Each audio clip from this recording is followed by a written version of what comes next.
اور یزید بن معاویہ کی آڑ کے اندر جن لوگوں نے سیدنا معاویہ رضی اللہ تعالیٰ عنہ کے اوپر زبان درازی کی، ہم ان سے بھی کوئی محبت نہیں کرتے. ہم سیدنا معاویہ رضی اللہ تعالیٰ عنہ کے ساتھ محبت کرتے ہیں، اور ان کی جو اجتہادی غلطیاں ہیں وہ اللہ تعالیٰ معاف کرے گا. ہم ان کے بارے میں اپنی زبان نہیں کھولتے.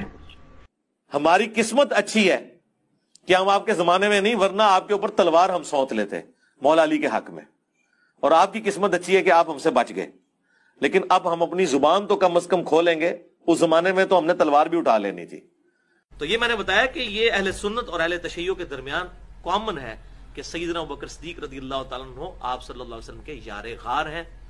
اور اب سیدنا ابوبکر صدیق رضی اللہ تعالیٰ عنہ اس آیت کے تحت آپ صلی اللہ علیہ وسلم کے صحابی ہیں،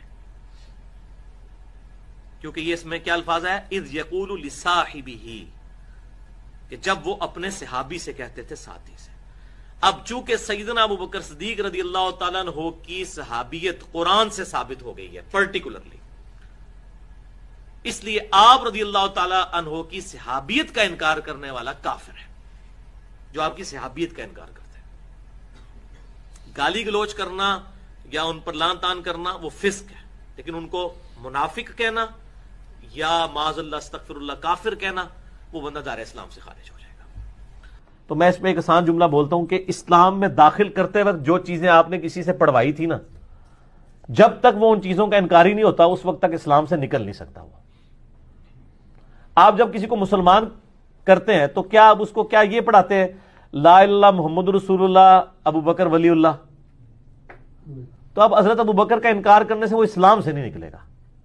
تو اب حضرت ابو بکر کا انکار کرنے سے وہ اسلام سے نہیں نکلے گا.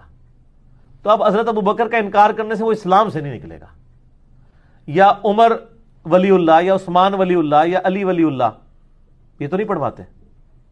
ایون جو یہ پڑھتے ہیں وہ بھی کہتے ہیں نہیں جی یہ تو ہم ایک سلوگن کے طور پہ کلمہ لا الہ الا اللہ محمد رسول اللہ ہی ہے.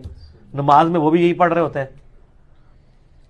تو اس کا مطلب ہے کہ حضرت ابو بکر عمر عثمان و علی کا انکار